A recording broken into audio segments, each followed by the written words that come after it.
کریں گے. شکریہ. مسیح خداوند کی عظیم محبت میں آپ سب کو سلام قبول ہو.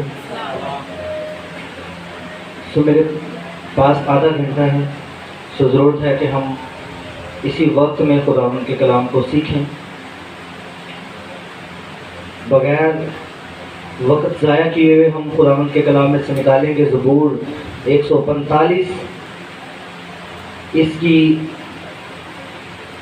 18ویں، 19ویں اور 20ویں آیت. ہم کلام مقدس میں سے اپنی ہدایت اور رہنمائی کے لیے کھولیں گے. خداوند کے کلام میں یہ لکھا ہے، خداوند ان سب کے قریب ہے جو اس سے دعا کرتے ہیں. یعنی ان سب کے جو سچائی سے دعا کرتے ہیں، جو اس سے ڈرتے ہیں، وہ ان کی مراد پوری کرے گا، وہ ان کی فریاد سنے گا، وہ ان کو بچا لے گا. خداوند اپنے سب محبت رکھنے والوں کی حفاظت کرے گا. پاک کلام کے پڑھے اور سنے جانے پر خداوند کی خاص برکت ہو. میں نے اپنی زندگی میں ایک بات سیکھی ہے، وہ یہ ہے کہ خدا کا کلام ہی سب کچھ ہے. خدا کا کلام وہ ہتھیار ہے جو زندگی کے ہر ایک پہلو میں آپ کی رہنمائی کرتا ہے، زندگی کے ہر ایک پہلو میں آپ کی مدد کرتا ہے. اگر آپ مصیبت میں ہیں تو وہ آپ کو اس کو نکالنے میں مددگار ثابت ہوگا. اگر آپ پریشانی میں ہیں تو وہ آپ کو تسلی دینے میں مددگار ثابت ہوگا. اگر آپ گرے ہوئے ہیں تو وہ آپ کو اٹھانے میں مددگار ثابت ہوگا. اور اگر آپ ابلیس کے اختیار میں ہیں تو وہ ابلیس کو کچل کر آپ کو اس سے چھڑانے میں مددگار ثابت ہوگا. آمین. یقیناً خدا کا کلام جو سچا برحق ہے، جس پر کوئی شک نہیں ہے، جو خدا کا لا تبدیل اور لا مبدل کلام ہے، لا ریب کلام ہے. بہت سارے لوگ اس پر شک کرتے ہیں کہ یہ بدل گیا ہے، لیکن میں آج آپ کو یہ بتانا چاہتا ہوں بڑی دلیری کے ساتھ کہ یہ خدا کا کلام جو آپ کے پاس ہے، یہ خدا کا فضل ہے، یہ اس کا فضل ہے. اس میں کچھ گھٹایا یا بڑھایا جا ہی نہیں سکتا، کیونکہ جب ہم خدا کا کلام کہتے ہیں تو خدا کا کلام کبھی بدل نہیں سکتا، کیونکہ ہمارا خدا نہ کبھی بدلا ہے اور نہ اس کی کوئی چیز بدل سکتی ہے. ہاللیلویہ.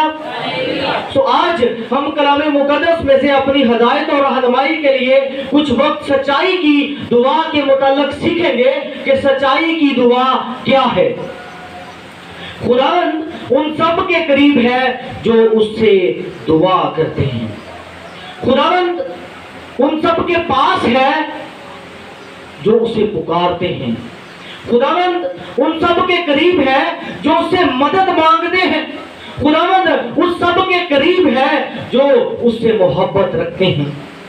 عام الفاظ میں خداوند کا بندہ زبور نویس جو ہے وہ لکھتا ہے کہ خداوند ان سب کے قریب ہے جو اس سے اپنی محبت کا اظہار کرتے ہیں. یعنی ان سب کے جو سچائی سے دعا کرتے ہیں. اب سچائی سے دعا کرنے سے مراد کیا ہے؟ کیا ہم سب دعا نہیں کرتے؟ آپ سب دعا کرتے ہیں، اپنی شخصی بھی، خاندانی بھی، کلیسیائی طور پر بھی ہم سب جمع ہوتے ہیں. سچائی کی دعا کیا ہے؟ سچائی سے دعا کرنے سے زبور نویس کی کیا مراد ہے؟ اور آگے وہ لکھتا ہے جو اس سے ڈرتے ہیں وہ ان کی مراد پوری کرے گا، وہ ان کی سنے گا اور ان کو بچا لے گا. زبور نویس آسان الفاظ میں یہ کہنے کی کوشش کر رہا ہے کہ خداوند ان سب کے قریب ہے جو پورے دل کو خداوند کے سامنے انڈیل دیتے ہیں، نیت کے ساتھ، سچائی کے ساتھ اور پورے ایمان کے ساتھ اس سے فریاد کرتے ہیں. اگر ہم سیموئیل کی کتاب کے پہلے باب کا مطالعہ کریں، پہلے دوسرے باب کا، تو وہاں پر حنا کی دعا نظر آتی ہے۔ تو وہاں پر حنا جو ہے وہ کلام مقدس میں لکھا ہے کہ جب کاہن نے دیکھا کہ یہ لگتا ہے کہ یہ نشے میں ہے، کیونکہ اس کے ہونٹ ہلتے تھے لیکن سمجھ میں نہیں آ رہا تھا کہ وہ کیا بولتی ہے۔ اس کو بولتے ہیں سچائی کی دعا، کیونکہ اس کا دل خدا کے ساتھ لگ گیا تھا۔ سو آج ہم بائبل مقدس میں سے ایسے کرداروں کے متعلق سیکھیں گے جنہوں نے واقعی سچائی کے ساتھ دعا کی اور خداوند نے ان کی سنی۔ اور آج اگر ہم بھی سچائی کے ساتھ دعا کریں گے تو خداوند ہماری بھی سنے گا، کیونکہ یسایہ کی کتاب کا اگر ہم پہلا باب دیکھیں تو وہاں پر لکھا ہے کہ تم دعا پر دعا کرو گے اور میں نہ سنوں گا۔ کیوں؟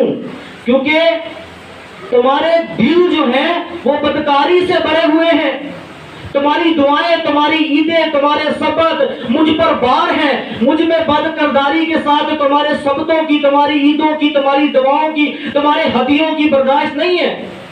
اس لیے وہ کہتا ہے کہ میں وہ دعا سنتا ہوں جو سچائی کے ساتھ کی جاتی ہے، جو دل کے ساتھ کی جاتی ہے، جو ایمان کے ساتھ کی جاتی ہے۔ سو آئے میرے ساتھ ایک حوالہ نکالیں، پہلا تواریخ اس کا باب نمبر 4 اور اس کی 9ویں اور 10ویں آیت ہم کلام مقدس میں سے پڑھیں گے۔ تواریخ کی پہلی کتاب اس کا باب نمبر 4، اس کی 9ویں اور 10ویں آیت ہم کلام مقدس میں سے پڑھیں گے۔ جنہوں نے نکال لیا ہے ٹھیک ہے، جنہوں نے نہیں نکالا وہ سنیں۔ لکھا ہے، اور یبیس اپنے بھائیوں سے معزز تھا اور اس کی ماں نے اس کا نام یبیس رکھا، کیونکہ کہتی تھی کہ میں نے غم کے ساتھ اسے جنم دیا۔ اور یبیس نے اسرائیل کے خدا سے یہ دعا کی، تو مجھے واقعی برکت دے اور میری حدود کو بڑھائے اور تیرا ہاتھ مجھ پر ہو اور تو مجھے بدی سے بچائے تاکہ وہ میرے غم کا باعث نہ ہو۔ اور جو اس نے مانگا خدا نے اس کو بخشا۔ سو کلام مقدس میں سے ایک ایسی دعا جو خدا نے سنی، لکھا ہے کہ جو اس نے مانگا خدا نے اس کو بخشا۔ یہ یبیس جو ہے، یہ بائبل مقدس کی 66 کتابوں میں سے، بائبل مقدس میں سے تواریخ کے 4 باب کی 9ویں اور 10ویں آیت میں صرف اس کا ذکر ہے، صرف 2 آیات میں اس کا ذکر ہے۔ بائبل مقدس کی 66 کتابوں میں سے صرف 2 ہی آیات میں اس کا ذکر ہمیں ملتا ہے، اور 9ویں آیت جو ہے وہ اس کا تعارف ہے، اور 10ویں آیت کے اندر اس کی دعا موجود ہے۔ اور یبیس اپنے بھائیوں میں معزز تھا۔ ایک رائٹر اس کے متعلق لکھتا ہے کہ یہ جو معزز لفظ ہے یہ ایک طنزیہ انداز میں پیش کیا گیا ہے کہ یہ اپنے بھائیوں کے لیے غم، رنج اور مصیبت اور پریشانی کا باعث تھا۔ لیکن جب ہم بائبل مقدس کا مطالعہ اور اصل لینگویج میں جا کر دیکھتے ہیں تو ریسپیکٹیبل اور بہت سارے آنریبل اس کے لیے لفظ جو ہے استعمال ہوئے ہیں۔ میں اس ترجمے کے ساتھ اس لیے متفق نہیں ہوں کیونکہ جو اصل زبان میں اور کنگ جیمز ورژن میں اس کے لیے لفظ استعمال ہوا ہے، یہ اپنے بھائیوں میں معزز تھا۔ معزز اس لیے تھا کیونکہ اس نے سچائی کے ساتھ خدا سے دعا کی تھی، سچائی کے ساتھ یہ خداوند کے آگے جھکا تھا۔ اور آگے لکھا ہے کہ اس کی ماں نے اس کا نام یبیس رکھا کیونکہ کہتی تھی کہ میں نے غم کے ساتھ اسے جنم دیا۔ یہ غم کے ساتھ پیدا ہوا۔ اور اس آیت کی خوبصورتی اور یبیس کے حوالے کی خوبصورتی یہ ہے کہ یہ نسب نامے کے درمیان میں اس کا واقعہ ہے۔ اوپر بھی نسب نامہ ہے، نیچے بھی نسب نامہ ہے، اور سینٹر میں جو ہے وہ اس کا ذکر ہمیں ملتا ہے۔ سو یہ معزز تھا اور اس کی ماں نے اس کا نام یبیس رکھا۔ یبیس اس لیے رکھا تھا کیونکہ یہ غم سے پیدا ہوا تھا، پریشانی سے پیدا ہوا تھا، اور اس کی ماں نے اس کا نام یبیس اس لیے رکھا کیونکہ اس نے اس کو غم کے ساتھ جنم دیا تھا، غم کے ساتھ یہ پیدا ہوا تھا۔ عام درد سے کہیں زیادہ درد اس کی ماں کو لگا تھا، حالانکہ یبیس کی اس میں غلطی نہیں تھی کہ وہ اتنے درد میں پیدا ہوا۔ یا اس کی ماں کو اتنا درد لگا، جب اس کا نام پکارا جاتا ہے تو اس کو یہ کہا جاتا ہے کہ اس نے اپنی ماں کو غم دیا، اپنی ماں کو اس نے تکلیف دی۔ آج بھی جب ہم اس کا نام لے رہے ہیں تو ہم یہ کہہ رہے ہیں کہ اس نے اپنی ماں کو دکھ دیا، اس نے اپنی ماں کو پریشان کیا، اس نے اپنی ماں کو تکلیف دی۔ پہلی دفعہ ایسا نہیں ہوا، سارے بچے جو ہیں جتنے بھی ہیں ان کی ماؤں کو جب وہ پیدا ہوتے ہیں تو غم، تکلیف اور پریشانی جھیلنا پڑتی ہے، لیکن اس کے متعلق یہ لکھا ہے کہ اس نے عام درد سے زیادہ اپنی ماں کو درد دیا، اپنی ماں کو پریشان کیا، اس کی ماں جو ہے وہ زیادہ پریشان ہوئی۔ بائبل مقدس میں یہ پہلا واقعہ نہیں ہے، پہلا واقعہ نہیں ہے کہ اس نے اپنی ماں کو پیدا ہوتے وقت زیادہ تکلیف دی۔ آئے میرے ساتھ ایک حوالہ نکالیں، جلدی سے پڑھیں گے اس کو۔ پیدائش کی کتاب 35واں باب، اس کی 16ویں اور 17ویں آیت ہم کلام مقدس میں سے پڑھیں گے۔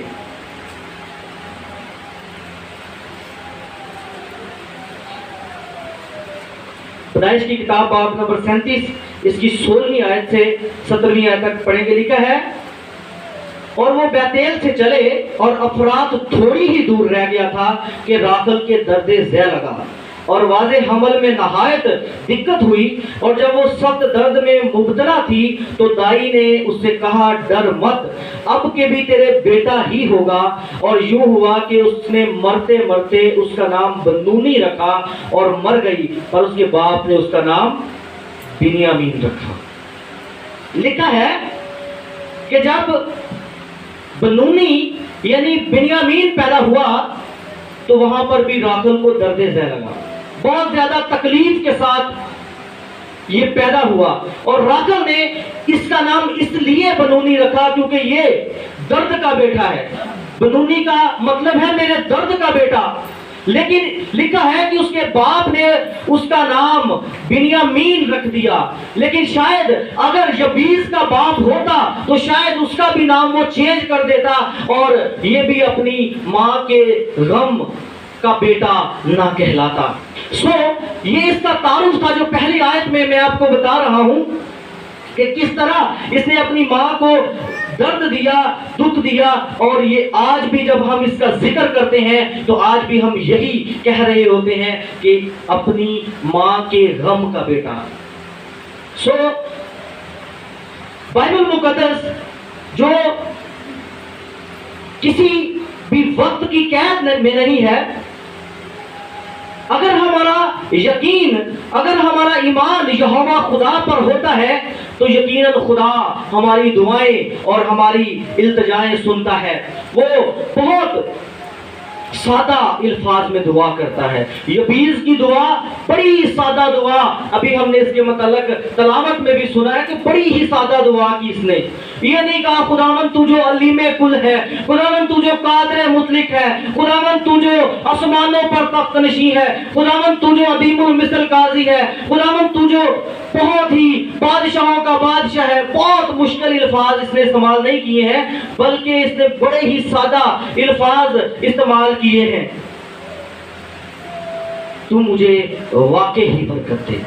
اس کی دعا کا آغاز آہت سے ہوتا ہے، یعنی دکھ کے ساتھ یہ خدا کے ساتھ جو ہے وہ مخاطب ہے، کہتا ہے کہ خداوند تو مجھے واقع ہی برکت دے، کیونکہ یہ جانتا تھا کہ دنیا میں صرف ایک ہی ہستی ہے جو اس کو واقع ہی برکت دے سکتی ہے، جو اس کو واقع ہی بحال کر سکتی ہے، جو اسے سربلندیوں پر لے کر جا سکتی ہے۔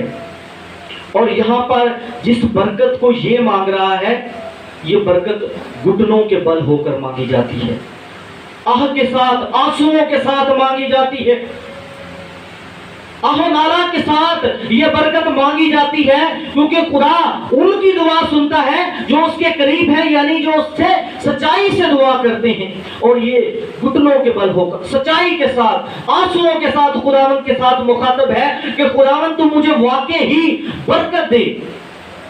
اور یہ وہ برکت ہے جو پیدائش کی کتاب کے 12ویں باب کی 3 آیت میں ہمیں نظر آتی ہے، جو خدا نے ابراہیم کو دی تھی، برکت۔ یہ وہ برکت ہے جو خدا نے ابراہیم کو دی تھی، اور یہ اسی برکت کا تقاضا کرتا کہ خداوند وہ مجھے برکت دے، خداوند تو مجھے برکت دے اور تو مجھے بحال کر، خداوند تیری برکت مجھ پر آ جائے، خداوند تیری برکات، خوشیاں، اطمینان، سلامتی، زندگی کے اندر اچھی اچھی چیزیں، خداوند میرے وسیلہ سے لوگ برکت پائیں۔ اور دوسری بات یہ کہتا ہے کہ میری حدود کو بڑھا۔ اس زمانہ میں آج ہماری حدود کہاں پر ہیں؟ ہماری حدیں کہاں پر ہیں؟ آج دنیا پر اگر ہم نظر کریں تو دنیا کی حدود چاند تک ہے، سیاروں تک ہے، شاید اس سے آگے نہ ہو، لیکن آج حدود ہماری کہاں پر ہیں؟ یہ خدا سے دعا کر رہا ہے کہ خداوند ہماری حدود کو بڑھا۔ آج جو چیز وقت میں پیدا ہوتی ہے وہ ایک وقت میں ختم ہو جاتی ہے، اور مورس ایک اسکالر ہے، وہ بیان کرتا ہے کہ جن کا تعلق خدا کے ساتھ جڑ جاتا ہے وقت کبھی ان پر غالب نہیں آتا، وقت کبھی ان کو قید نہیں کر سکتا، وقت کبھی ان پر پابند نہیں ہو سکتا، کیونکہ وہ وقت کی قید سے باہر ہو جاتے ہیں۔ میں وہ وقت کی بات نہیں کر رہا جو ہم چرچ میں آنے کے لیے وقت ہم نے رکھا ہوا ہے اور ہم کہیں کہ ہم اس سے نکل جاتے ہیں، اور واقعی نکل جاتے ہیں۔ میں اس وقت کی بات کر رہا ہوں جن حدود سے خدا ہمیں نکالتا ہے اور ہمیں آگے تک لے جاتا ہے۔ لیکن اس دعا کے اندر ایمانی دعا موجود ہے، یہ ایک ایمانی نقطہ نظر ہے، لیکن ہم خداوند کے شکر گزار ہیں کہ خداوند یسوع المسیح کے وسیلہ سے ہماری رسائی تیسرے آسمان تک ہو گئی، ہماری رسائی خداوند یسوع المسیح تک ہو گئی۔